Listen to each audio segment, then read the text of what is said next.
Hi, we're doing the Los Angeles INA chapter meeting. Our guests tonight are Kate Granchelli and Carmen Garcia. Kate's owns Modern Minders and Carmen owns Hudson Staffing. And we are going to be talking about the industry and about working with agencies and, finding out the ins and outs of, I know nannies have so many questions when it comes to working with agencies, like why aren't they getting called back, or what do they need on their resumes and all these other things. So they are here to talk about all that. So give it away to you guys. Yay. Let's see. Let's start with, the industry has changed. I think the industry has definitely changed. I think you guys are all aware. It's definitely a nanny's market, I think, for the most part. I don't know. How do you feel, Carmen? Like, what do you think your biggest changes are? Things haven't really, it's not like groundbreaking change, I don't think, but I think overall, a lot of nannies are being treated better than they were, which is awesome. Parents are willing to pay correctly, which is awesome. Being able to educate parents in a more direct way and the reasons why you do things. I think parents are a little bit more receptive because of COVID. So that's always great. What do you think, Carmen? Yeah, and I think the hiring process is a bit faster now because it is a nanny's market and people are getting picked up very quickly, where before they would trial one nanny, then trial another. And now because of COVID, I think they don't want so many people in and out of the house. And also just because people are getting picked up quickly, I think the clients we're working with are a bit more serious and doing things a bit faster. Absolutely. I don't know if this is your experience, but I feel like clients who are using agencies, for me, aren't using a million agencies. As before, you would sometimes be sharing a job with another agency. Other than collaborating, I think that in general, for us anyway, parents aren't going to 5 different agencies anymore. They are only working with, they're working with like myself or maybe one other agency, but usually it's just us when parents are working with us. They haven't really gone shopping around, which is really amazing. But I also think that goes back to what Carmen was saying in terms of the search part of it is moving much more rapidly than it was. I think feel like rates are way higher. Like, I know before COVID, when I was still nannying, a really experienced nanny to get 35 an hour in LA was like a big deal. And now you see like jobs for 35 an hour for like less than 5 years experience. And I'm kind of like, what is going on? Yeah. I think it goes back to the old adage of like, as much as this sounds a little crude, it's like supply and demand, right? There's a giant childcare shortage. I think in bigger cities it's amplified for sure. I think I don't think that trend of higher pay and different is everywhere. I think it's definitely the bigger cities. It's hit or miss, but I think, when I was a nanny, I definitely wasn't making what a lot of nannies are making now, for sure. But on the flip side, I feel like, and Carmen, maybe you can agree with this, I think parents are understanding that quality care costs more money, and you're finding and I think another point you brought up about how the industry has changed. I think a lot of agencies are collaborating. I think there's a lot more boutique or small agencies who work really directly with their clients and candidates. You're not sort of being moved around to different recruiters at one agency. And I think that's a big change too, where when you're interviewing with one agency, whether you like the person you interviewed with or don't, just always keep in mind that a lot of these small agencies do work together and they do talk and do exchange information and things like that, where I think before it wasn't like that. At least with the big agencies I used to work with before going on my own, it was impossible to collaborate and do these partnering things, which I think is great for both sides and for candidates, because if you interview with Kate and then Kate recommends you to me and we interview, it's a second person who's also recommending you. So I think that's a big change in the industry in general with recruiting. Well, and I think for you and I too, it's like I started in LA, even though I place on the East Coast as well. Mm. You know, if you have a job on the West Coast that you're like, hey, I don't have, you know, do you have anybody that you think would be perfect for this job? I think that, like you said, I think before the collaboration was sort of like frowned upon. And it still Yeah. is. I think there are some agencies that are like, oh my God, I would never do that. But I think in general, being able to have that open dialogue is really important. But again, with that said, you know, in terms of the nanny side of that, I think nannies have to understand that because there is such a, you know, atmosphere of collaboration happening, that we do share our experiences just as you would share your experience that you might have with an agency, you know, good or bad. We also share those experiences with one another, you know, because like you said, it's like another set of eyes. Like maybe I had a bad day and it was just like, oh, I don't know, you know, I'm not sure if that person is really serious about being a nanny, but you meet them and it's like, oh my God, she's a rock star, you know, and then we check Yeah. references and it all goes together. But like, I think that sometimes, you know, I think that being professional nanny, like you have to understand that just because I'm one agency doesn't mean that I don't have colleagues and I'm not collaborating with other people to get you the best job, you know. I have no problem doing that. I am, and so are you, Carmen. Like I think you and I and a couple of the agencies that we work with, like we're good examples of how collaboration works and Yeah. how, you know, it can lead to really positive experiences for nannies and giving nannies and candidates more opportunities, because that's really what we're here for, right? Is to give people Yeah. opportunities and get them into the right sort of places of. And it's also, yeah, and I think it's also opened the door for nannies or candidates in general, because now clients, I'm sorry, aren't necessarily going to. It's, for example, I've been New York based for so long, you know, now because most people are doing interviews on Zoom and are able to meet. It's accepted now that we're not meeting people face to face because of COVID. So I think that's also opened opportunities to candidates as well as recruiters, because now your window of how many agencies you can connect with has opened up as well. So I think that's a positive thing too. You don't necessarily need to be based in the city or state where, you know, you're recruiting, and they're getting jobs everywhere and all over the US. Yeah. And I think families as well are open to having candidates who are from other places come and interview with them now as well. Yeah. I know several agencies that are like, I mean, even in the past, like we would never, well, I wouldn't say we'd never, but, you know, we never had, I think a lot, I can speak for LA agencies, I think, is that for a long time there, you didn't really have to interview outside of LA. LA is a huge nanny market, like huge community of, you know, nannies and even staff. It's just like a town that has a lot of staff, right? So there's a bigger candidate pool.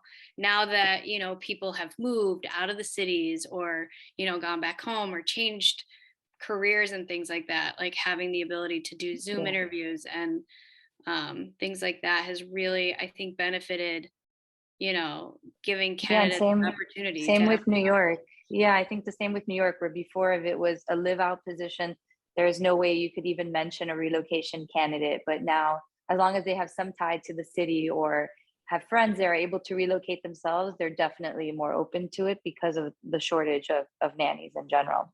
I absolutely. remember before COVID, like I would, you know, running the LA group, we'd get, you know, people wanting to come in all the time that are like, oh, I'm moving to LA. And I'm like, the agencies won't even talk to you until you're here. Yeah. Like they will not talk to you. You have to have an LA address for them to talk to you. I used to, Leah, you can attest to this. I used to meet anybody that I thought was awesome because I was one of those people at one point where it was like, I lived outside of LA. I wanted to live in LA. I found every way to get there. So when I met candidates that were like, please meet with me, I literally would say, okay, this is what I did. Yeah. This is how you do this, you know? So yeah, I think Carmen, you've had the same sort of like experience when it comes to that. Yeah, I mean, I wasn't on the nanny side moving to New York, but I was on trying to get a job in New York and in recruiting. And the same thing, everyone told me, if you don't have a New York address, and my brother lived in New York at the time. So I was like, oh, maybe I'll just put his address on there. But I got my first agency job with my Florida address. I happened to be in New York when they called me for an interview. But the same thing, I always, when I met people who I thought were great and weren't New York based, I wanted to give them the same opportunity I had. I don't think it means that you're not serious about being in that city and working there. So, but agreed, most agencies would not look at, I mean, I was told in the first agency I was at too, is like, no way, if they're not already in New York, don't even bother interviewing them. So yeah, I mean, I can say the same. But again, if they were good, we would meet them and then be like, please move to LA. Please, when are you moving? And don't talk to anybody else when you get here. So speaking of good, because there's so many nannies, there's so many people that have gone out of the industry, and there's still a lot of nannies. Yeah. Now, I know from my experience, social media has really changed the game, right? Like 10 years ago, there was not the communities that there are now on social media, which I think is like a positive and a negative, right? So the positive is that you have the community together, but the negative is like people do not know how to not say dumb things on the internet and don't realize that, you know, nothing is private and that anybody could be taking a screenshot. And, you know, I mean, I don't know if this is still a thing, but I know back in the day, there were agencies that had nannies essentially on payroll, like, you know, looking at all these groups of their candidates and stuff, and all that. So now with the changing market, like what is considered like a great candidate? Like what should they have on the resume? What, you know, should they be on social media? Should they, you know, have a website? Should they have, you know, because that's a thing too, is like nannies are doing websites with their resumes and everything on there and their portfolios. Should they have a LinkedIn? Like what are like the no's and the yeses for like the perfect candidate? Kate, I don't know, we might not, we haven't spoken about that before. I think we're probably on the same like page same as me, like I have my personal Instagram account, which is completely private just for friends. And then I have my business account, which I use just to keep in touch with everyone that I'm meeting, and I post my jobs on there. And it's just become a really great outlet for me, so that my candidates know, you know, the first question most people will ask is, I don't want to annoy you, how often do I check in with you? And that is my go-to answer. Follow my company on Instagram. I post all my jobs on there. If it's a confidential search, I usually get the okay to post a one-liner about it. That way, again, my candidates know what's coming in. But as far as my candidates, I mean, the first thing I say to them is, if you use social media, that's fine. Just make sure everything is set to private, because our clients Google you, they will check. I mean, I had a client withdraw an offer because a nanny, posted a photo on Facebook of her carrying her newborn nephew. And it said something like, I'm so nervous to hold my nephew for the first time. And because of that, they withdrew the offer. So that's my perfect example of something that looks very harmless. It's not a picture of you out drinking or dressed provocative. It's nothing. It could just be the simplest thing. Right. But so my advice is everything private. LinkedIn, I think, is okay to have. I mean, most people don't post personal. I guess some people do, but the same, you know, just monitoring what you're posting and reminding our candidates that just like we Google you, like you Google us and find out who we are. Most of our candidates do.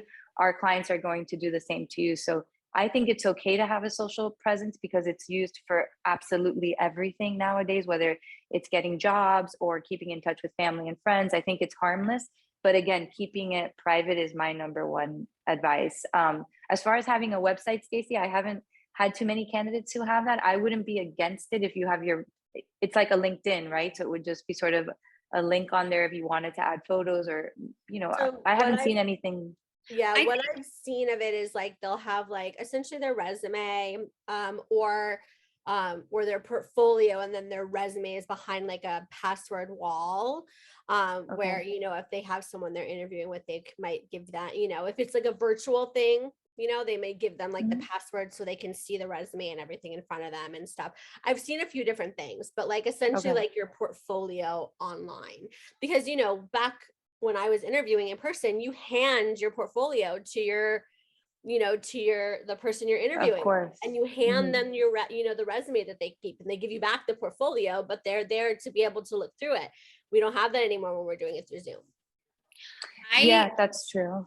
I truly believe, I think it's like, how do I say this? I think it could be a benefit, and I think it can also hinder you from getting jobs. A lot of like our high profile clients, they don't want you on anything. They don't want you to have a website. They don't want you to have that presence.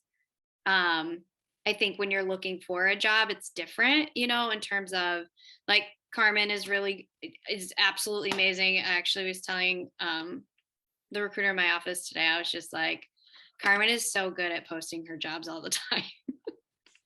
It's just the easiest way for people to know what's coming in, and it's so fast. And it's such a good, for what we do, I think getting the word out is so important. I think on the agency side, having, doing that, like Instagram following, and, being an active viewer of what we are doing on the agency side as a nanny, like having that social media presence, I think it's a blessing and a curse. I think with anything, you just have to use good judgment.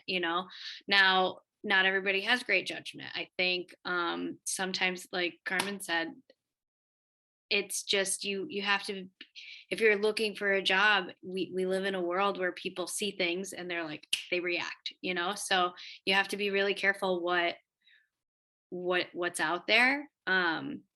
I find that most of my like having a digital portfolio is awesome. I think if you're looking for a job on your own, but on an agency side, I'm already presenting you. I'm already talking about you. We already are giving them all that information. Like, it's not really needed. Yeah, and I think the privacy side too, right? If you're going into these websites and then there's photos of them with kids that they used to take care of, some clients might think, well, I wouldn't want my kids' pictures up on a website, even if it's password protected. So yeah, there's pros and cons to it. Yeah, so I'm not sure. I think it's a 50-50 depending on the client and how they react to it. But again, Stacey, I think it's true. Even I know we start with the Zoom interviews. Hopefully they have the resume that we email them. But yeah, even going in person, there are some nannies who have gone to interviews and are like, oh, just check my this, or I'll email it to you. And when I send my candidates to an interview, that's one of the things on my list. Make sure you come with a paper copy of your resume. Because it's different than looking at it on your phone while I'm interviewing. Same for me when I would, or when I still do, not as much now, but when I was able to interview people in person, I would print out the resume, have it in front of me, make notes on it. And I think that is important. I know for me, like when I was on the hiring side for families, like hiring nannies, even though I had the resume in front of me, if you walked in and you didn't have a resume in your hand, I was not interested. I was like, if you can't be that prepared and that professional that you don't have a resume in hand, I'm not interested in having you watch my nanny kids. Right. Yeah. And it's the same on the, yeah. And that's something Kate and I spoke about, like on the agency side, when you interview with agencies, making sure that you have all that paperwork that they're going to ask you for or have already asked you for. And I know some things like letters of recommendations, IDs, people don't want to send that on until they've met you, which I completely understand. I wouldn't either, especially now that everything is done online or Zoom. But that's an important point too. I think being really prepared with all your paperwork is important, whether it's with the client or on the agency side. Yeah, I think something that we've run into, and I've noticed more, and I've kind of always said this in terms of the paperwork side. It's like Carmen just said, having your letters of recommendation in order before you apply for an agency job is super huge. I know many nannies that I've submitted that have gotten jobs over nannies who are way more qualified that don't have letters of recommendation, so like having all of the materials ready to go is so important, even after, your interview with your agency, depending on what agency it is. Every agency is different, but to be fair, it's usually an interview, an application, submit your materials, then those who are on top of it, who are active in their job search, are usually the ones that are getting the jobs. And I can speak I mean, I think I could probably speak for Carmen too.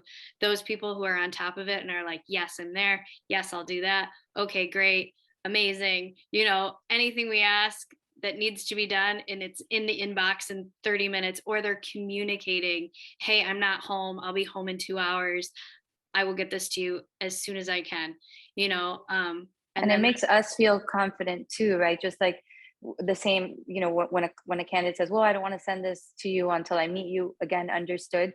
But I think for us on the agency side, because we are meeting people in other states and, you know, we have no other reference besides what you're telling us, I think the more information you can provide, and if it's okay if we can't contact them, but like Kate said, having that letter so that if later we do need a way to communicate with them or at least present to our client, you know, we haven't checked the references, they don't want the references bothered until someone is serious about moving forward, which that happens all the time. But at least having those letters to present, I think, is really helpful. And again, like Kate said, it makes us feel better too. I'm presenting someone who is really wants these jobs, is on top of all their files, and is making us feel confident in presenting you as well. So with that being said, let's talk about etiquette, because I know that something that I hear often from multiple agencies is like people not showing up for their Zoom interviews, or, you know, not communicating that like something happened and they need to reschedule, or like you said, not having the paperwork or things like that. You know what, and then also with that being said too, like once they are registered with you, like how often should they be checking in? How should they be checking in? You know, what is the etiquette with all that kind of stuff? Well,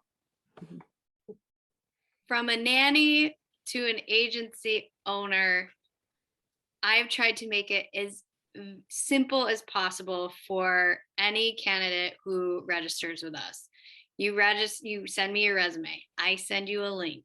When you register, all of the information comes to your email, right? When you need to be there, here's the link, how to get on. I probably over-explained, to be fair.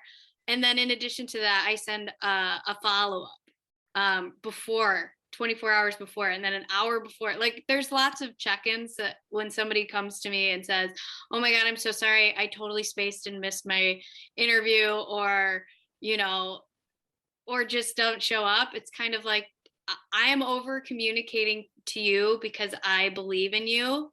Please communicate with me. You know, everybody has a bad day.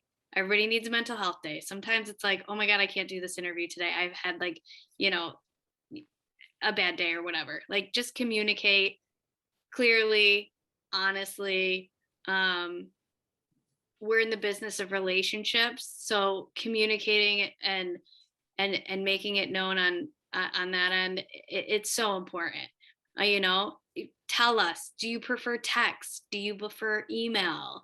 You know, I'm not one who needs you to check in all the time, because if I'm sending you out, you're going to know, I'm going to call you, you know, I'm going to make sure that, you know, one of my biggest pet peeves is the little asterisk in my email not being checked that I, you know, emailed someone back. So, you know, I think the biggest thing for me and the missing of interviews is that it just, I mean, I make note, I know, you know, if you're doing that to me, like what's going to make it so you're not going to be doing that to one of my clients, you know, or a family that really needs a nanny, you know, like really needs care or really needs an assistant, or like, you know, it's more of a reflection on you than it is for us, you know, because we go above and beyond to like make sure that you're there. Probably too much, to be fair, as I'm saying it out loud. No, and I think, yeah, no, I agree. I think I've missed an interview before because I'm doing a million things at once, or I overbook myself and I'm running late. So it happens, like Kate said, it's life. I don't get upset about it as long as, again, the communication is there. Like, I'm so sorry, I was doing this, I missed it, or I'm running late. I've been much better about that when I do overbook myself, is send a quick text, running 10 minutes late on another interview, will you be available, or do you need to reschedule? So I think it happens. That to me isn't a deal breaker. Again, as long as you have a reason why, just like I hope I have a reason why if I've missed an interview or a call. The checking in part, I think Kate and I spoke about that. My way of sort of taking control of that is for me in my social media, because now it's so easy for me to say, follow us on there when I finish the interview. You know, we're a boutique agency. I'm not working 100 different clients at a time. You know, and of course I'll, if there's something amazing and I think of the person, I'm going to send it to them. But at the same time, we do interview up to 10 people a day sometimes. So never feel bad, I think, checking in with an agency, checking the job boards or however that, but like Kate said, I think ask the specific recruiter, how do you like me to keep in touch? How often should I do it? And what method do you prefer? Because everyone is going to have their own style and way of doing it. Yep. Yep, I agree. I think, and everyone is different. Every agency is different, but I think across the board, it's communication. Who's active in their job search, you know? Now, do I think that sometimes candidates can get a little crazy with that? Absolutely. You know, over emailing, you know, I think those of you who are registered with me or are registered with Carmen, you know that we're like, we try to go above and beyond and help as much as we can. Like, I mean, I take text messages until all hours of the night when I probably shouldn't, but I think being an active participant in your job search is super huge, especially now the competition is crazy, you know? And I think also reading the job descriptions carefully. I think that happens a lot where someone in New York will apply to a Florida job and nowhere in the ad does it say relocation candidates, or it says must be local. And then if you start applying to every single job, recruiters will get frustrated too, because they'll think, well, she's just applying to every job. So I think really think about the positions that you're applying for and make sure that you check all the qualifications that they're asking, or especially the relocation part now with COVID, I think. So I think that that's an important thing for candidates and nannies to consider when they are applying to multiple agencies or applying to a lot of jobs. Just be really specific in your search as to what you're applying for. So then recruiters, especially in bigger agencies, will sort of just write you off. And I know because I've worked at bigger agencies where, oh, so-and-so applies to every single job, you know, they're not serious or they're desperate for a job, you know, and you can get written off really quickly just for something like that, when you might be interested in a lot of different places. But I think make that really clear to the recruiter that you're interviewing with at each agency, so that if you're applying to LA, New York, and Florida, in your notes, it says open to relocation to these 3 places. Yeah, that goes along with things like COVID too, you know. I think that's a hot topic. You know, not every family wants someone who's vaccinated and vice versa, or vaccinated. And I think, you know, and then there are nannies who are not vaccinated and are vaccinated, or candidates that are, you know, and that's another thing. Like we, you know, I mean, I try to be as open as, you know, anything that is posted are things that I'm allowed to post too, you know. I know that some nannies do get, like, going back to reading the posts, you know, some candidates get really upset because they're like, hi, we'd love more information. This is all I can give you, you know, unless you're actually interviewing for the job. And then, you know, usually those jobs are, here's an NDA, now we can talk, you know. So let me ask you a question. Let's say somebody, because this is something that actually I had a conversation with recently with a nanny, because how do I explain this? The way it is right now with nannies of color, okay, of whatever, the biggest thing is, like, if they don't hear back from an agency, or they don't, you know, they're told that they don't fit the job or whatever, or they don't hear back when they apply or whatever, they automatically think it's because of their skin color. Versus the fact that maybe it could be like, maybe the ad said they need 10 years of experience and they only have 5, right? So do your agencies write back and be like, you know, I really appreciate you applying. Unfortunately, you only have 5 years experience and this particular family is looking for 10. Like, do you guys respond like that, or how does that go? And the only reason I'm asking is because it's literally a conversation I've had with nannies lately, with them being like, oh, it's because I'm, you know, this color, this whatever. And so they think it has to do with that versus, like, you know, not actually being qualified. Yeah. I mean, I try to respond to as many people as I can. Do some get lost in the shuffle of emails? Yes, of course. But I think if anyone has a general concern, I mean, I've had messages on LinkedIn, sometimes on Facebook Messenger, which I never checked that. I right away just give my phone number, you know, please give me a call to discuss, or, So I think that's how I address things like that, where if someone thinks, oh, it's because I'm too old or I'm too young or I don't have this. And exactly, it's like, this is what the client is asking for, 10 years experience or must have a bachelor's degree. And if I send someone who doesn't check those boxes, they get upset with us as the recruiter, like, hey, you're not listening to what I'm saying. And sometimes that's really hard to explain, because I have sent people who maybe don't check all those boxes because I feel so strongly about the candidate, why I think they would be great. And it is just getting on the phone with our clients and trying to convince them in a way to, like, you have to interview this person. They don't have 10 years, but they were 6 years with one family, taking care of 4 kids. And so I think, yeah, they were living for like 2 years, which is like the equivalent of 10 years of experience. Right. Yeah. So I think it is, again, it goes back to the thing Kate and I were speaking about, is how important the communication part is. So yeah, I think if that happens, definitely the nanny should call the recruiter and ask, specifically, can you explain to me why? And most recruiters, I think, would get on the phone at least and explain to them, why they weren't chosen or why they can't be presented to this client. Well, and sometimes and sometimes we don't get any feedback at all. Sometimes it's like, that happens. I have no idea. Times. They just don't want to move forward. And then people get very upset, and you're kind of like, I can't, I have no idea. We try, like we said, we try our best to, get that information. Some families are terrible communicators too, but it does go back. And I think and I think another thing is reminding people that when these clients are coming to an agency and they're not using their own online platforms or LinkedIn or word of mouth, it's because they have such specific qualifications that they're looking for, that they've decided, okay, I'm going to pay an agency to specifically look for someone who checks all these boxes. And I think sometimes it really is reminding our candidates, like, they've come to us because they want 4 languages and 2 degrees, or they usually have such a checklist of things of why we finally decided to come to a recruiter to help us with this search.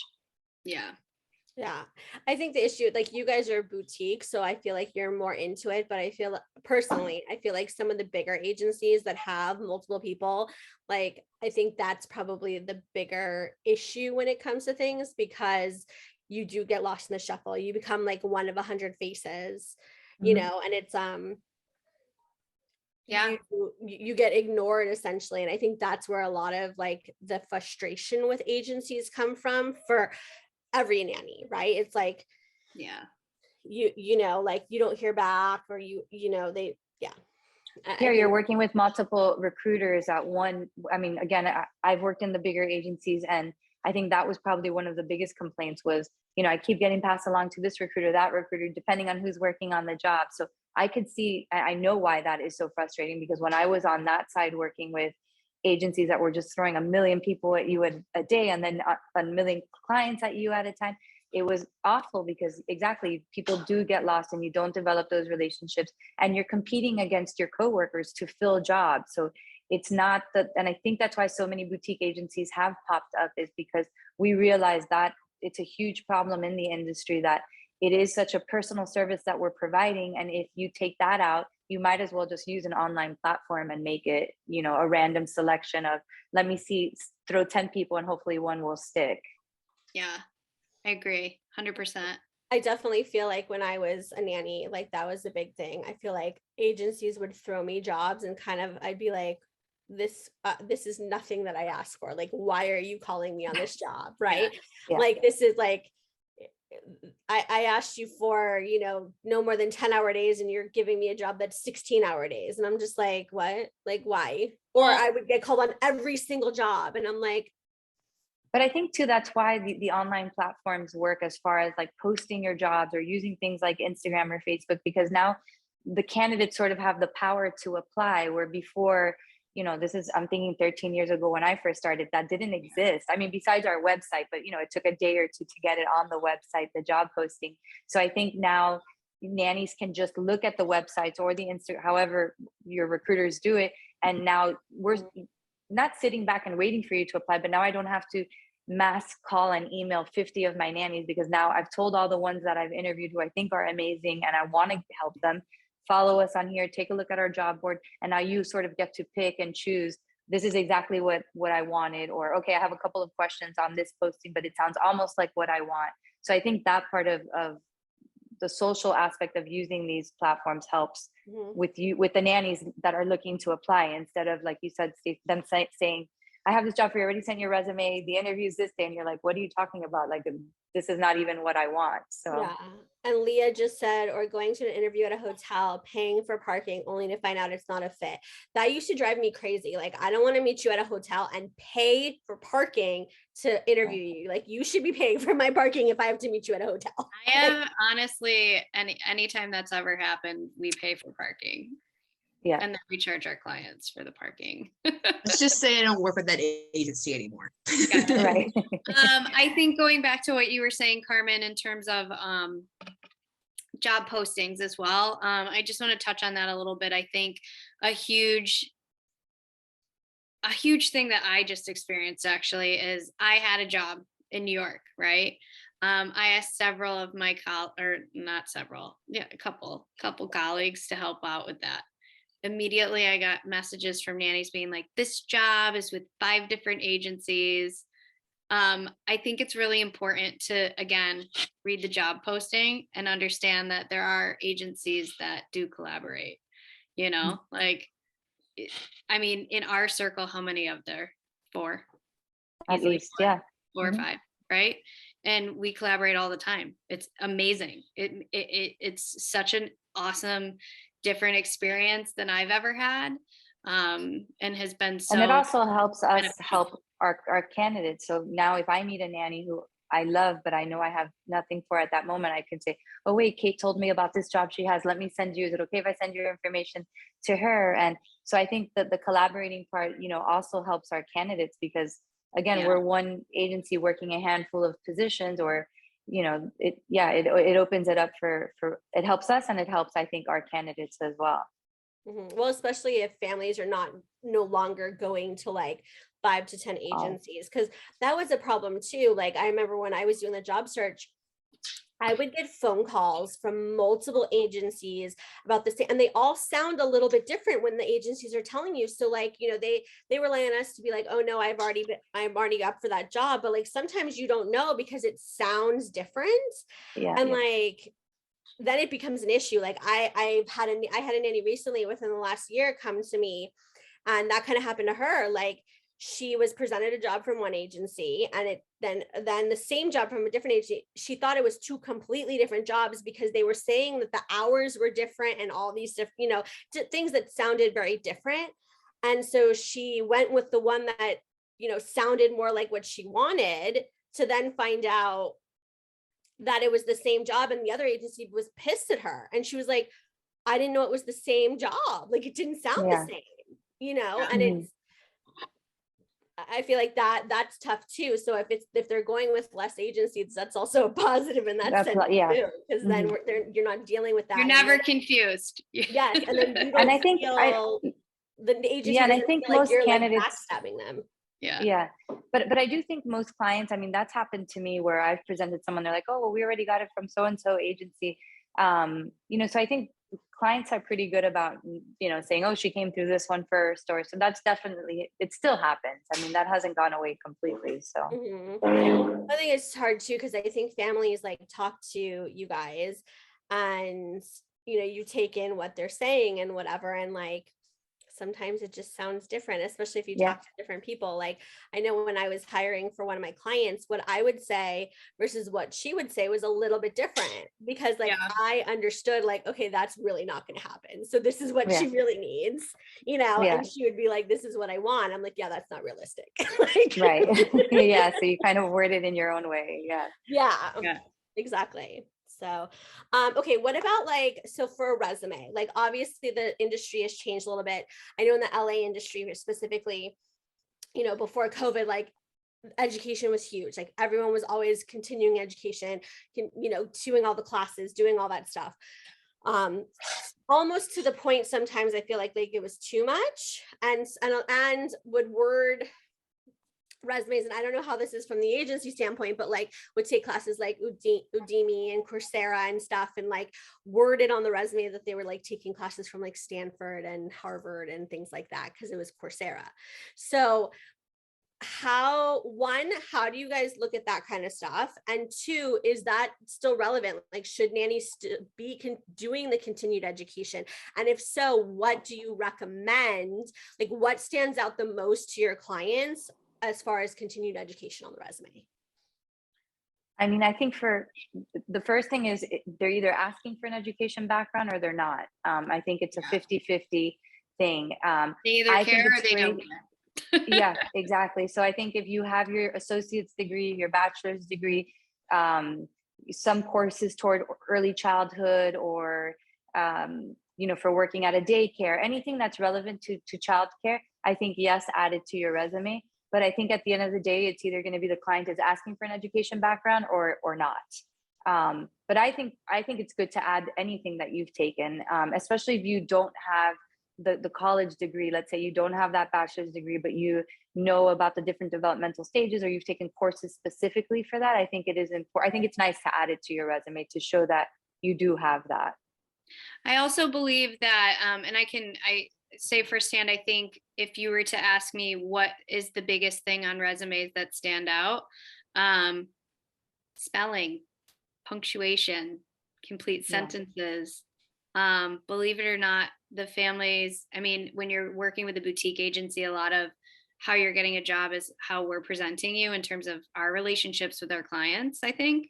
But when it comes down to the nitty gritty of the resume, I've had many families. Okay, so this goes two ways. There are lots of agencies that have their own template and their own way of doing this, and every agency is different. For me specifically, I give a tool. If you want to make your resume look like ours, great, but you have to have all the parts, right? Number one, I have families who are, asking me for original resumes, which I think is awesome. But again, if I'm doing that, I need you to make sure that you're saving time for me going through that and being like, okay, is your name spelled right? Like I've actually had resumes where people have sent them to me and they haven't even spelled their own name correctly. I think the nitty gritty, crazy to me. nuts and bolts, but it happens, and I get it, and there are a lot of factors in there too. Me being an educator and being used to teaching English as a second language. I mean, sometimes if your first language isn't English, you're gonna have a really hard time writing a resume in English. So there's those little things that sometimes, as a recruiter or as somebody who owns an agency, like looking through a resume and seeing a lot of mess sometimes makes it so I might not interview you because of it, because. Yeah, and I think keep it simple, right? I think simple. Keep it a simple template. I think, I've been getting resumes lately with, the photo and colors and a graph here and a graph there, and it's pictures too much going of on. Yeah, so I think the resumes. Yeah, and I think too, if you are a nanny who has moved around a lot, and I think in places like New York, LA, you see that a lot because it is transient and the families are in and out and things like that. It's not always consistent that you can have this wonderful 10-year family. I think explaining it, right? Like a lot of people will put, August 2020 to, I don't know, October, but then they don't say it was a temporary position or reason it ended, client was in New York for 6 months or whatever it is. But I think as easy as you can make it, because again, I mean, we're a smaller agency, so we're not looking at 100 resumes a day. But if you are sending it to these bigger agencies where they are just sort of looking for the pinpoint things, I think simple and as many simple explanations that you can give as to why things are short term. And Kate, I don't know if you like this, but I like when candidates put reason ended at the end of I always, well, and there used to be back, I don't know if they still do this. There are a couple of agencies in LA that used to have you write a narrative for every job, like this wonderful, beautiful way of looking at the job. But at the end of the day, it's kind of like you said, people, I don't want to say people are lazy, but they're not reading your whole resume. Well, everything is quick. Yeah, they're looking at quick now. The quick, they qualifications. Yeah, I mean, rule of thumb for resume is it shouldn't be more than a page. But then we've gotten into these templates that some of these agencies have that are like They can be like 10 pages long. I don't And care that's if your another- resume is 10 pages long, as long as it doesn't have a narrative about, you know, once upon a time and things like that. I'm okay. You know, like you could have 10 pages of a resume, but if it's repeating the same thing over and over, make a list. Yeah, You know? but most families are not going to read the 10 pages. Like No, I know when no, I no. looked when I was hiring for families, I'm like, okay, like I don't want to, I'll skim it, but I'm not like thoroughly reading. And speaking of templates, like, I don't know about all agencies, but agencies in LA, there are a few agencies that require very specific templates. And I'll tell you what, nannies hate it. Like they hate it's such a pain to have to rewrite your resume 20 different times to be a part of an agency. Like it actually discourages nannies sometimes from joining those agencies because they don't want to have to redo the resume so many times, and then it's so specific and stuff. It drives them crazy. I hear things about it all the time.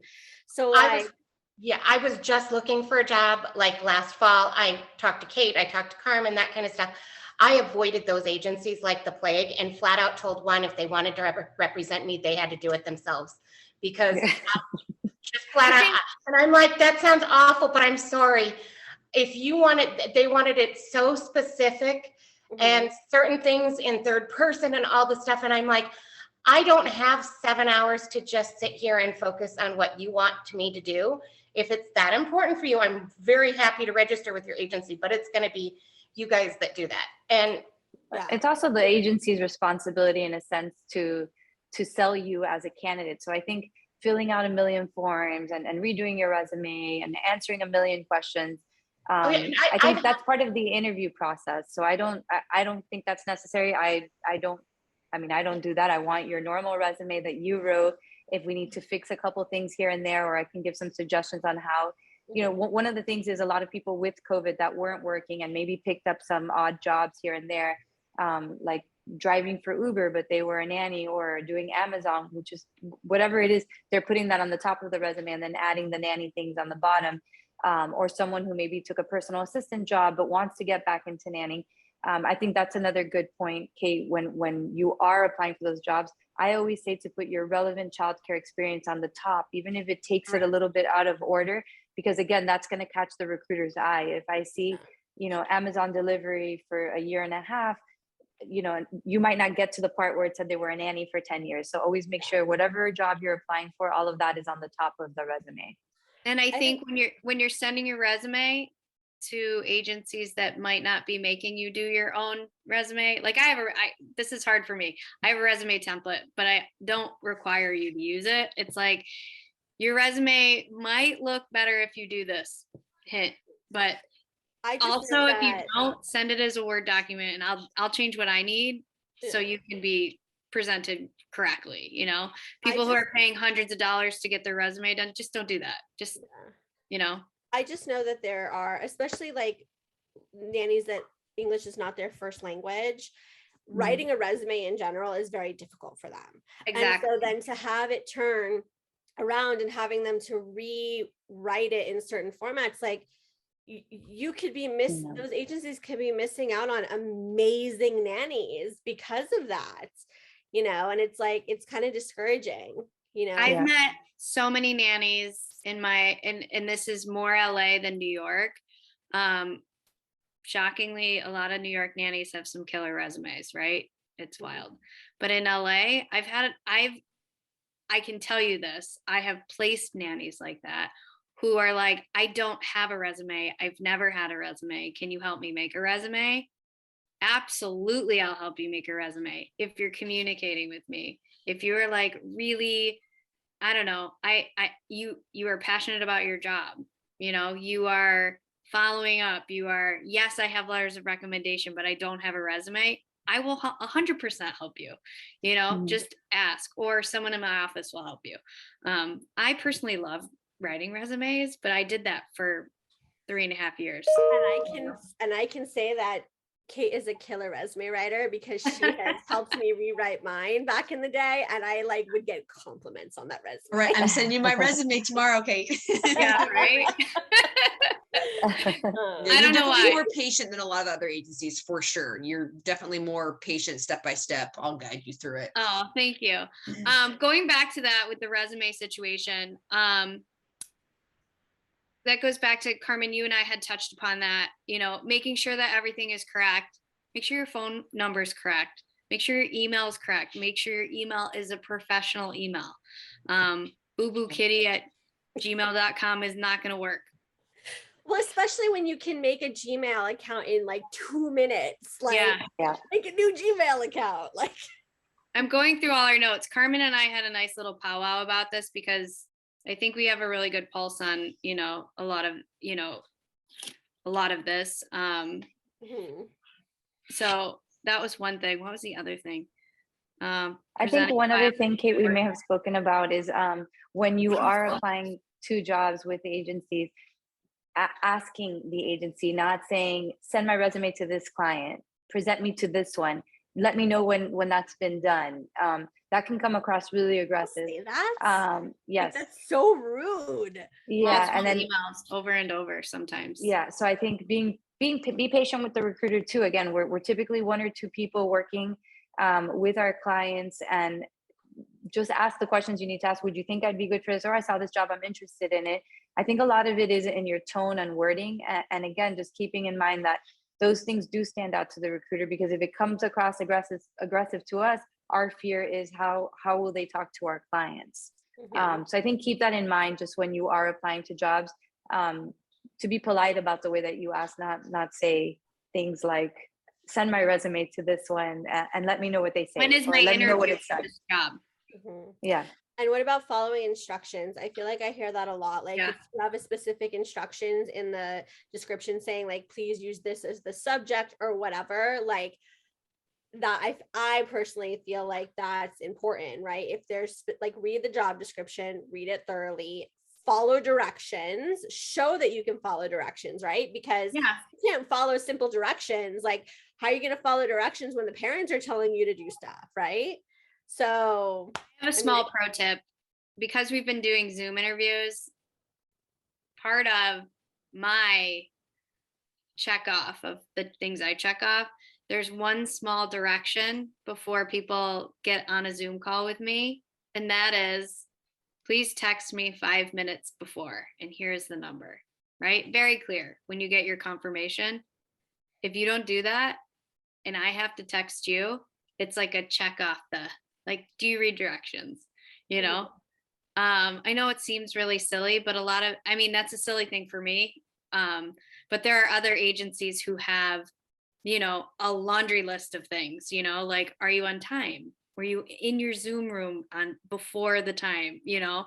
The only reason I know any of this is because, you know, again, collaborating, people talk, you know, having it's just, again, it goes back to that following directions is super important. Reading the post. I think treating the Zoom interviews as if they're in-person interviews. I think that was another thing. And again, it's happened to me where I'm leaving a meeting and running late and I have to be in a car or outside. But I'll explain that when I get on the interview or over a text before, like, I'm sorry, I'm just leaving a meeting. I'm going to be walking or outside or in the car. But I think if those things come up when you are scheduled for an interview, which can happen because a lot of our candidates are working and applying for jobs. So, you know, you might have to step outside the home or be out in a hallway or whatever it is. But I think always letting the recruiter know that that's happening if you're not sitting in a room and sort of in a professional-ish setting, just communicating that with your recruiter too. Yeah, I agree. See, I don't know. And of course, I'm not a recruiter, but for me, it's like, if I was going to plan an interview, like, I would make sure that like I planned it in enough time to be in a place that I can be in quiet, be there a few minutes early, you know, because it's the same thing if I was going to someone's house, right? I'm going to show up 5 minutes early. I'm going to show up actually earlier, and I'm not going to ring the doorbell till 5 minutes before, but I'll be there a half an hour before, right? I'll have resume in hand. I'll be dressed the right way. My hair will be done. You know, I'll look appropriate. like, I feel like for a Zoom interview, it doesn't matter. Like you have, it should be easier. Like, Yeah. don't make the interview at that time if you can't be available at that time. Like, that's Yeah. my personal opinion. I just feel like No, and that, I think it's that about makes sense. professionalism. Yeah. Well, and I no, and think I that agree. comes back down to being, you know, a professional at what you want to do, right? I have a terrible background right now because it's 11 o'clock on the East Coast. So I'm home, right? Normally I would be in my office or someplace that had something cute back here, right? Believe it or not, families comment on those things. I'm talking about like virtual interviews. So those are things that you have to think about too, I think. Your background, maybe what you have up top. Make sure the dog's not in the room. Make sure that there's no light behind you, you know? Those are like really interesting, weird things that happen all the time. But again, it goes back to sometimes parents, they're kind of wondering now, like, why would they do that? You know, it's an interview. Like, I'm excited to meet you. I want you equally as excited and professional, you know? But I have had families who have not hired because of that. Or someone was like, you know, walking down Sunset Boulevard with a cola in their hand with their earbuds in. Yeah. Having an It's kinda interview. like, yeah, even when I get on a Zoom with someone, if I'm like looking at their background and there's like boxes or trash in the background, I'm like, what is going on? Like, like I'm in my bedroom right now because my kid is out there and my mom and my stepdad are watching him. But normally I have like my blue curtains that are pulled that like it's just blue behind me. Like that's it, right? But it's like, yeah, sometimes I look at people's backgrounds or like what they're wearing because I've interviewed nannies recently and I'm just like, are you in your pajamas? Like, like you couldn't throw on a nice top? Like, like why? Yeah. Carmen, I'm looking through our notes right now. Okay. Let's see. You and I had So talked about classes that I know you said like, you know, obviously the college classes, but are there any classes that you have that are out there? Like for instance, like there's like a newborn care specialist class or, you know, a potty training class. Like, have you noticed any of those types of things that like stand out to clients? Not really. Believe it or not, not really. I think if you personally feel that you're lacking in that area, I think it's very important to take a class. If you're working with toddlers and you don't know how to potty train and you have anxiety, absolutely take a potty training class, right? If you are new to the newborn care world or getting into that, I think everyone should take a foundation class of some sort, right? My foundation of newborn care is the fact that I work with a lot of incredible women every day, and I have learned so much. Stacey, you can attest to this. Remember, I was like, I don't like babies, right? But I have learned so much about newborn care. Now, am I going to be a newborn care specialist? No. But if I was to take care of a newborn now, I mean, I could, right? I have to say though, a lot of families, they're not specifically looking for that. And the families that are specifically looking for that, they're looking for the catchphrases of Norland nanny. Montessori, that's another one that we get. Montessori background is huge right now. Rye nannies are very specific to Rye, and I find that all the Rye nannies that I know are so incredibly educated in Rye, right? You're not just a random person taking a Rye class. So that's the thing for like Montessori, right? Because like true Montessori, for instance, is like a massive program. It's like $20,000 program. It's like it's like literally Montessori colleges. Yeah, that you can go through. But then there's also these little like Montessori classes that are like, you know.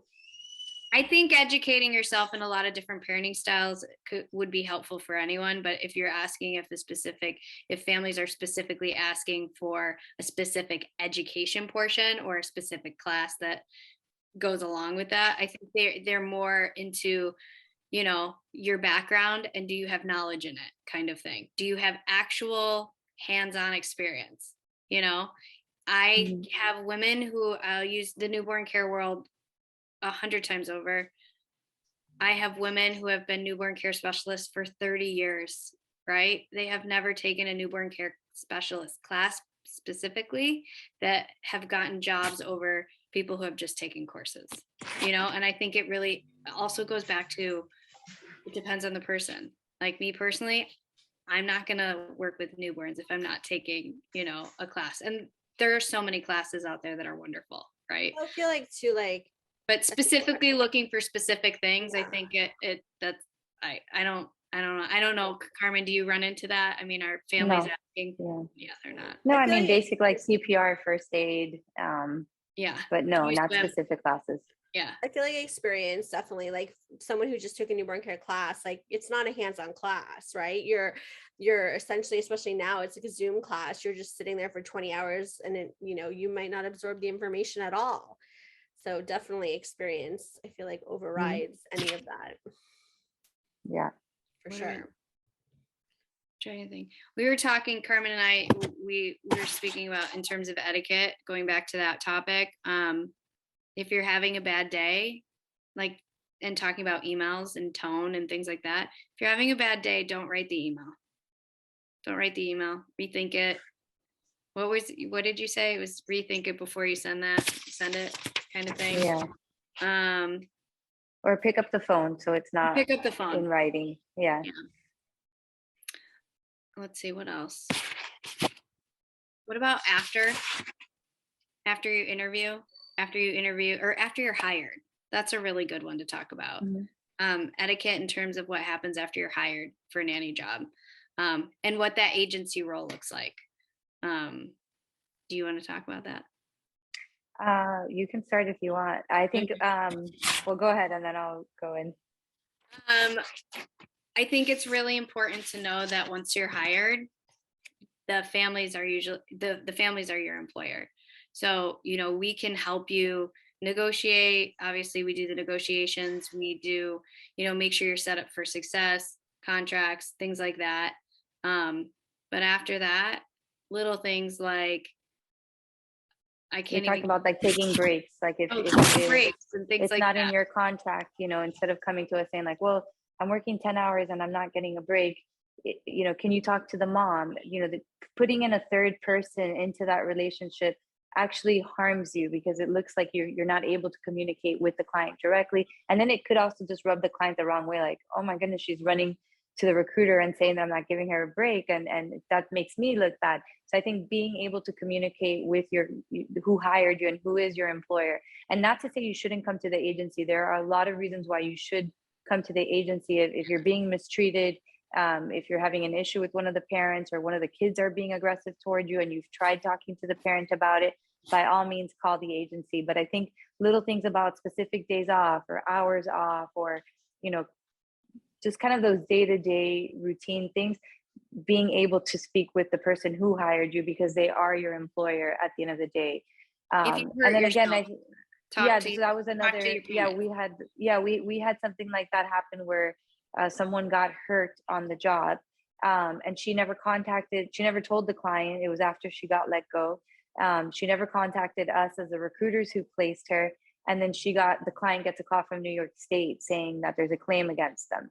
That's not the right way to do it. So and this person came to the agency with every little complaint about getting more money, the hours, the hourly rate, the overtime, which was fine, and we were happy to help. But then when something this big happened, it was never addressed to anybody, not the client or the recruiters. So I think, we are here for you. We want to be here for you, because like Kate said, we want to set you up for success. We want this placement to work out. But I think there's times where you have to be able to speak directly with who hired you, and know when to come to the agency, or just at least ask the agency if you're unsure, like, should I involve you, or should I speak with my client? But I think anything when it comes to scheduling and the day-to-day, know that these are the people who hired you and they're your employers. So definitely being able to communicate that. Or if you have must-haves on your contract before you sign that contract, because there's things that might be important to you that we wouldn't think of for whatever reason, or it's not something that somebody had asked us before. So make sure anything that you've had those experiences with before you sign that contract are on there. Yeah, those are the things that you come to us about. Yeah. Or if you're going to leave your job, come to us, tell us, Yeah. The most terrible thing for us is when parents We come get the to us call and say, from the oh client. my God, Stacy quit her job. We had no idea she was unhappy, To be fair, usually if I know I've known that you're unhappy, and I can at least lessen the blow.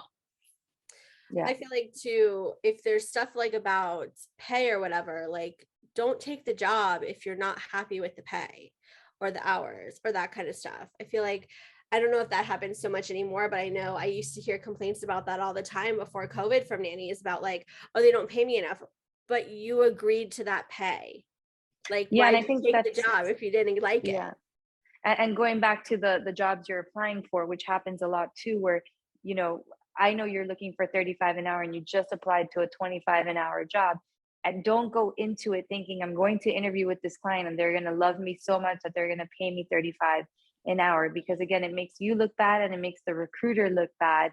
And then the recruiter is going to be hesitant to send you out again because, oh, well, the last 2 times I sent her to the position, she asked, for 35 an hour when it clearly said this client is not paying more than 25. This is their budget of what they're looking for. So, just going back to that part of when you are applying to jobs, ask the recruiter, it's okay to ask, like, do you think that they would go up to 35? But if they tell you absolutely not, this is what they said, they actually said 20 to 25. So 25 is even pushing it.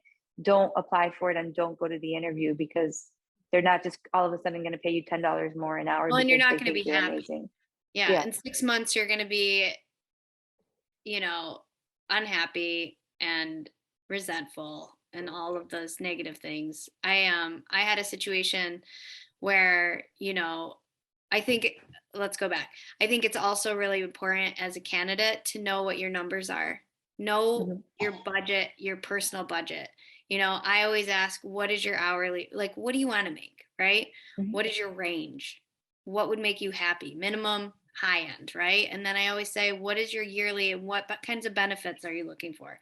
Know those things. Don't just be like, oh, I'm flexible, and then be upset at 6 months when you're making, a large sum of money and realizing that you're living in a big city that costs double what you're making, Well, and I think that also in turn, it's like, know the hourly rate, right? So like, even for like, I freelance, right? So I know I need to make X amount of money to pay my bills and eat and all that stuff, and then have some in the bank, right? So I need to backtrack that and figure out how many hours I'm working and what that hourly rate is.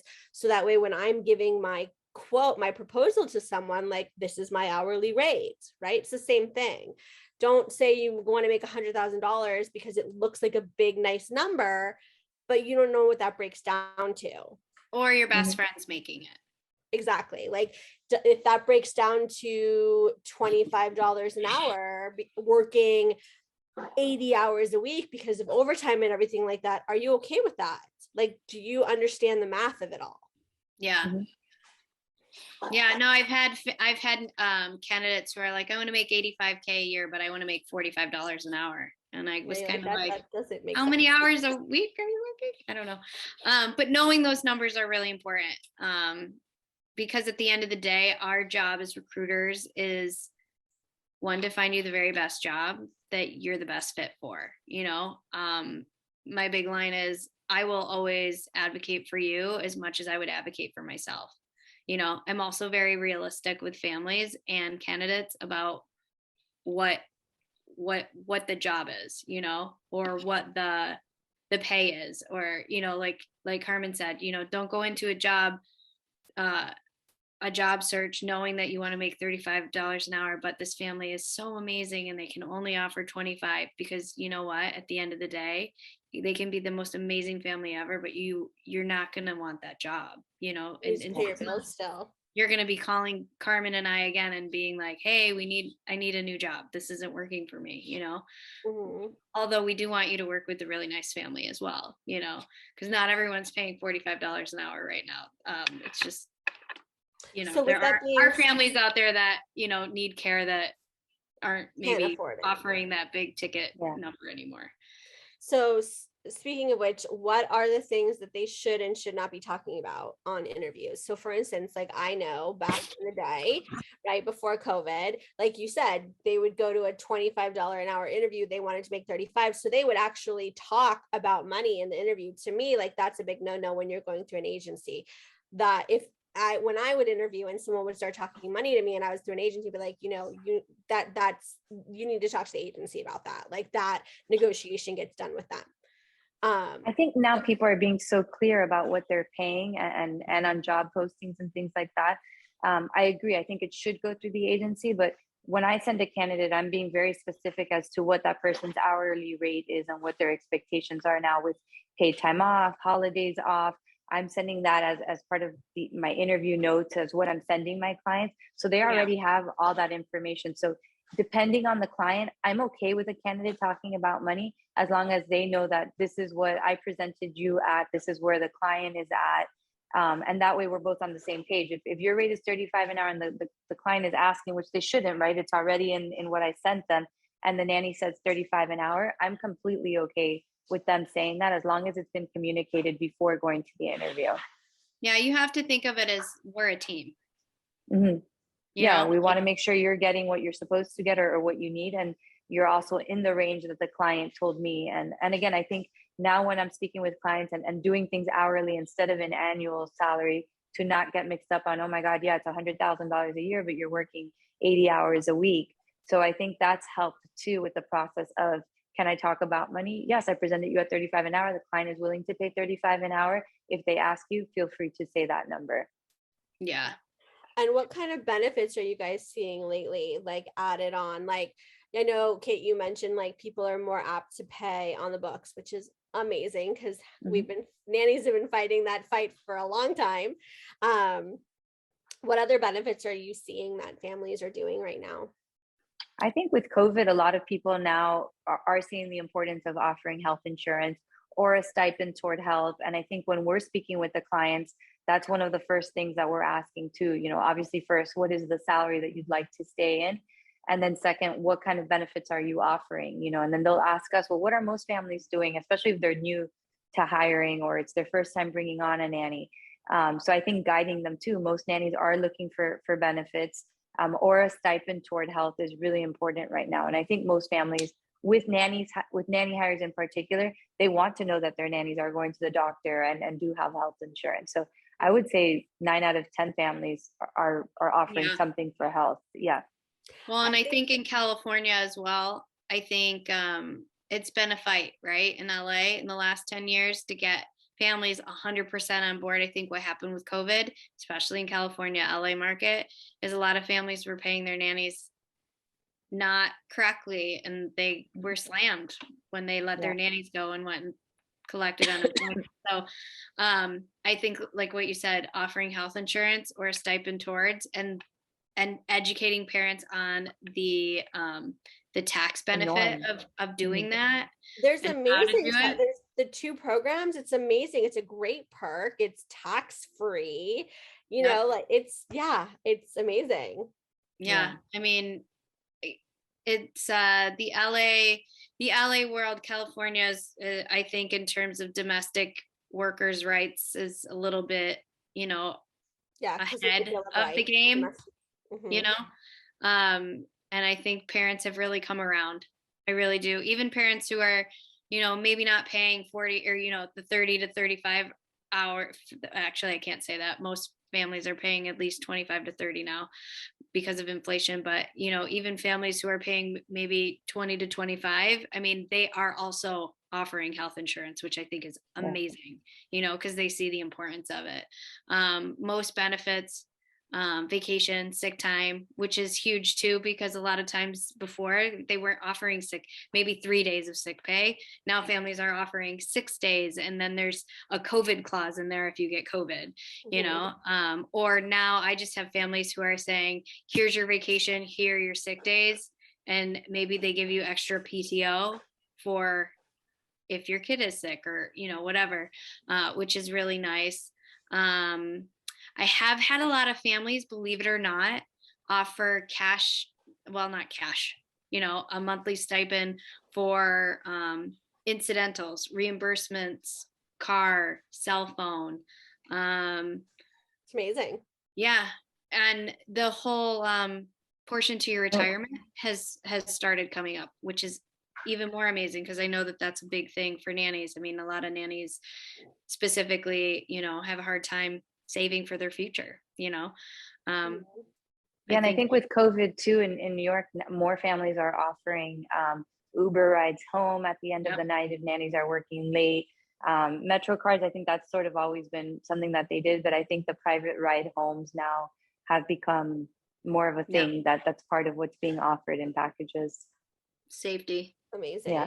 What are you guys seeing as far as COVID clauses in jobs right now? Like, what are families typically doing?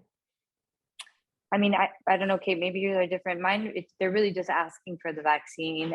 Some are starting asking about being, having the booster shot. I'm not seeing that many clauses in contracts. I don't know, Kate, if you are. I haven't seen a lot of that. It's more just making sure that they're vaccinated, and then when they're interviewing them, the family themselves will tend to ask nanny a lot of questions about how many people are in their household, what is their sort of weekend or night interaction. Yeah, just kind of COVID safety more than a clause in there.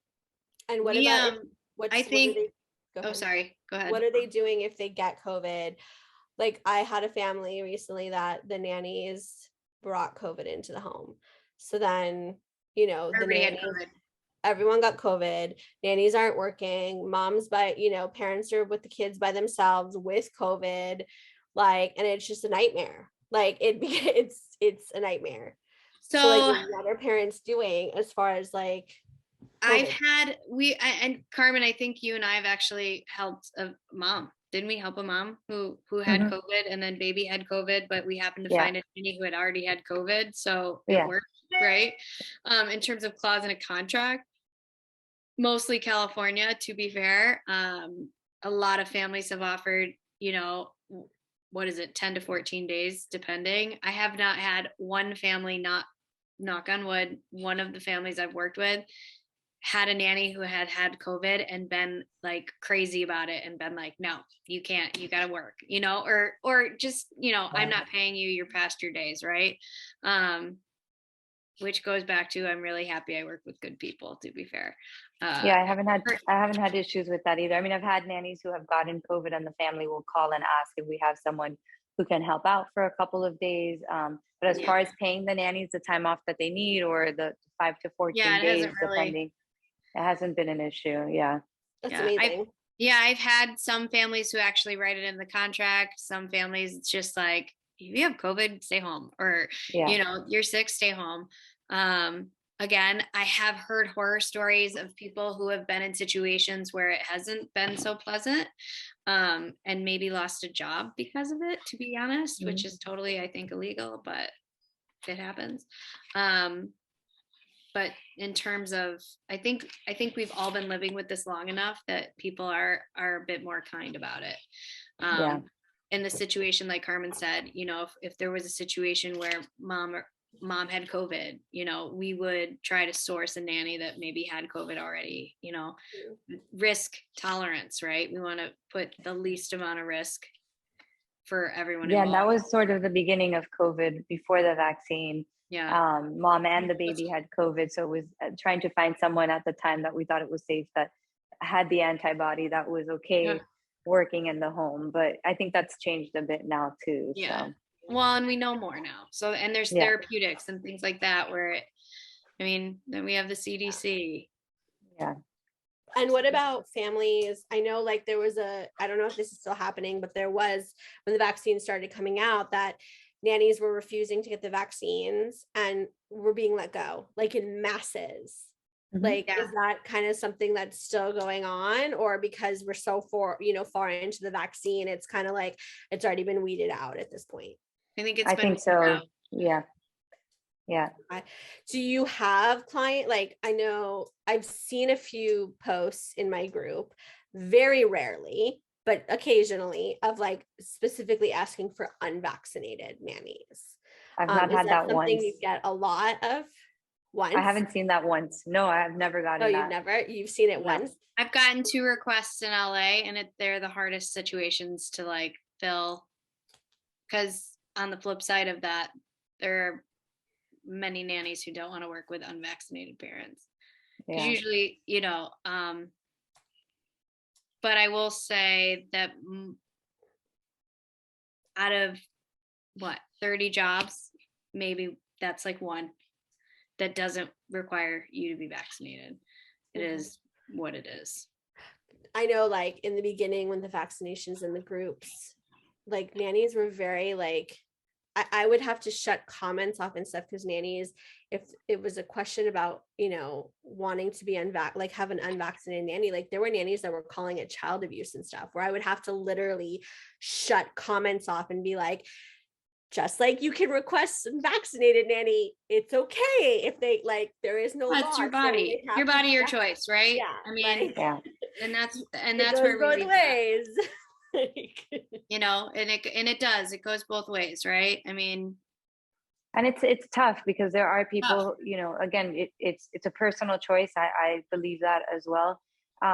But I do think some people cannot be vaccinated for medical reasons, and they have lost out on job opportunities and are still not getting hired because of that. I mean, I've tried to represent nannies who have a real reason why they cannot get vaccinated, and they're still passed on. So yeah, no, I agree. There are some real rock star nannies that I've met who are immune compromised. I can't even talk. Immune compromised, or in a situation where they're literally allergic to the outside world, essentially, and or just had a really bad reaction and they can't, and they're getting passed over. It's hard. It is. It's such a weird time, right? In general. It's definitely a weird time for sure. I think the overarching situation as an agency owner is it's remember to be kind. We're people too. We are your ally. We are not your enemy. Communication is huge. Being nice gets you a long way. Being nice in my book gets you a long way. I will do anything for somebody who is kind. Yeah, I think, and I can only speak for LA, obviously, but like, I feel like there are a lot of agencies that, like I kind of said, you're just like a number. And so you're not kind, but it's, and some of them are the bigger agencies that are unfortunately getting a lot of jobs because they're just really well known out there. But they're like, have bad reputations because they are not, you're just I can personally tell you there are times where Carmen and I have literally lost sleep over situations because we do care that much, and we do, and that's the thing. And I know the bigger agencies, some of them, I mean, they also care. It's like a different business model, right? And I can attest also, for you, Kate, that we've been at dinner at 10 o'clock at night pre-COVID, and you're responding to nannies. And I'm like, Kate, get off the phone. And I think it's also important to note, it's not that big agencies are bad. There's amazing recruiters who work at agencies. It's just, like you said, it's a different business model. And my advice, and when I meet people who I can't help because I don't have, the 100 jobs on my job board, and they ask me about one of these agencies, I try and recommend a recruiter that I've met or that I know, or my advice, or just try to build a relationship with one recruiter at those agencies and really get to know them, and have that open line of communication with that recruiter, because I think, like you said, Stacey, they do get a lot of jobs and the opportunities are there. It's just getting in with them. So I think it is just developing a relationship with one or two of the recruiters at the agency, and interviewing in a way where you are presenting everything correctly and having everything with you so that you stand out to them, because unfortunately, because they're probably meeting so many people at a time, you do sort of have to go above and beyond so that they do remember you. Yeah. But I don't register with them because they may have that perfect job for you. So I think it's keeping an open mind when you're doing it, and to be patient too, because you just don't know how many people they're talking to or what they're being told. So Well, and to piggyback off that, understand because of the age of social media and talking about jobs, like, oh, I interviewed for that job and I didn't like it. Sometimes just because you didn't like the job, it could be the perfect job for like Leah. You know what I'm saying? Like it might not be the best job for Stacy, but Leah might like that job, you know, and it might be her dream family, you know. So remember those sorts of things too when talking about, you know, families online or jobs. Oh, I interviewed for that job. I see that all the time. And I'm always like, guys, honestly, I can tell you, I can't even count how many times a nanny has said, oh my God, this job is terrible. I would never work for that family. And then, you know, turned around and met another nanny who was like, oh my God, I love this family. They're the best family I ever worked for. Right. So I would always say, as a candidate looking, piggybacking off of what Carmen said, be patient and be open-minded and go on the interview. Nothing hurts you to go on an interview and then come back and then say no. Don't go on an interview, say, no, but I want to do the trial. That's the worst, you know? Yeah. I feel like too, kind of like what you're saying, like, that's why, like, I mean, like you get a lot of nannies, not just in LA, I've seen in the big groups too, like, oh, why can't we have a group where it's like, we talk about the families, right? It's like a Yelp for families. And I'm like, first of all, one, that's totally slander and defamation of character. And like the liability is like ridiculous. And there's absolutely no way I'm attaching my name to that. But second of all, just like you said, just because you had a bad situation with the family doesn't mean, doesn't mean doesn't mean that another person's going to have a bad example. Yeah. Oh, poor Mason. Mommy calls. Yeah, I think be kind, be professional. If you are in question of what is professional, write me an email. I'll tell you. You know, I'll be the first person to tell you not to wear the purple shirt to do your interview. I mean, in the nicest way possible. Or whatever it is that you need. I think that as recruiters, we, you know, time is really important.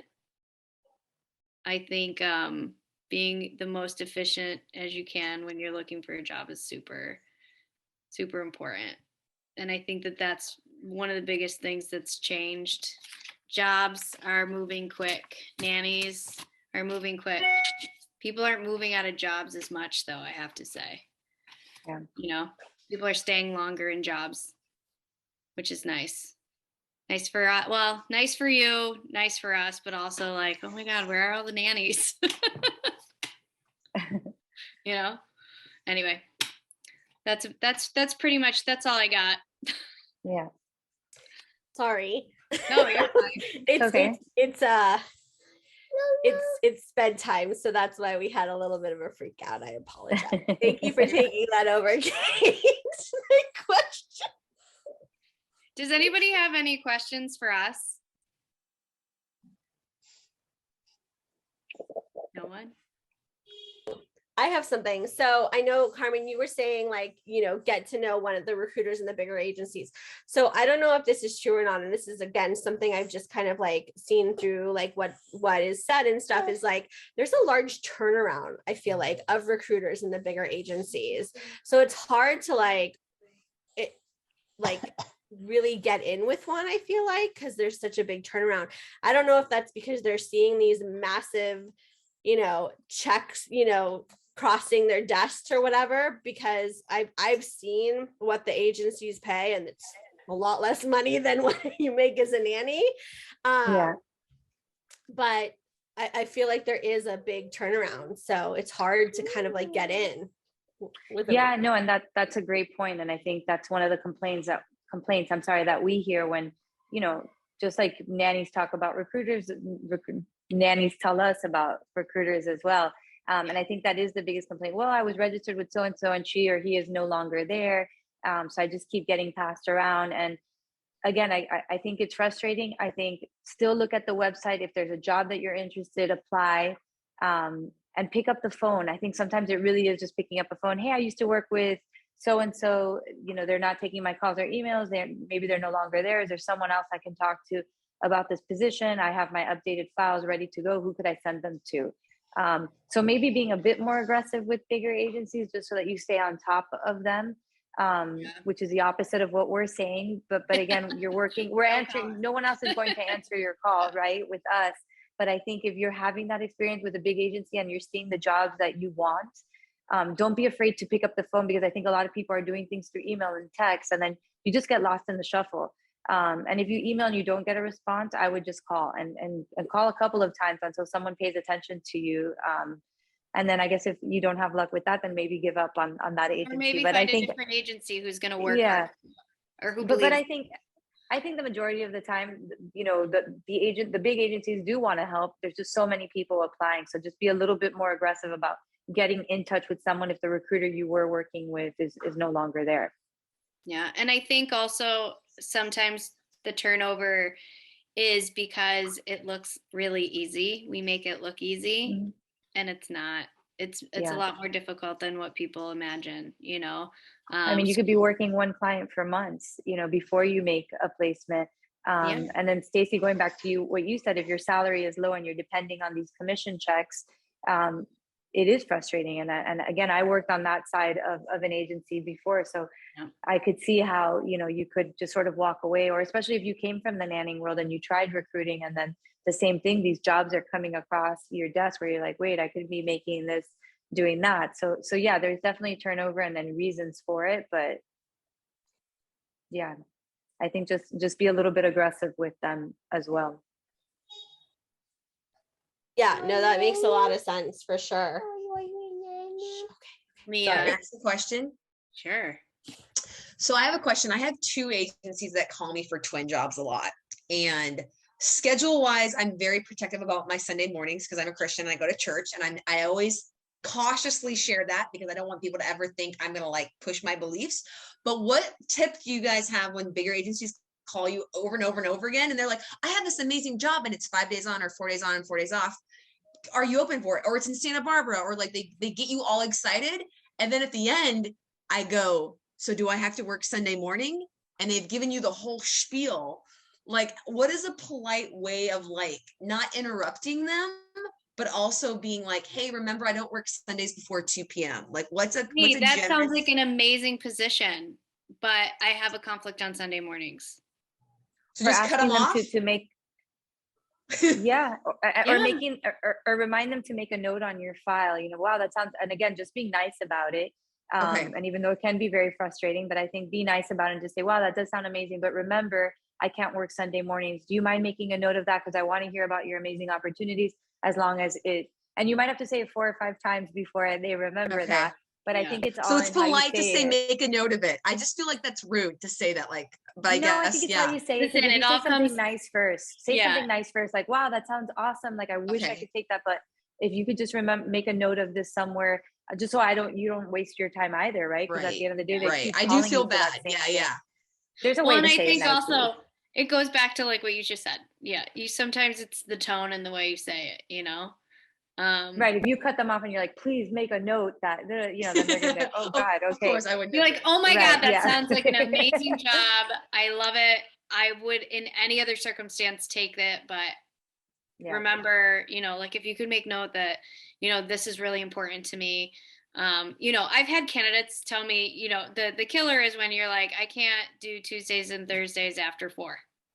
And then I'm like, oh, all right.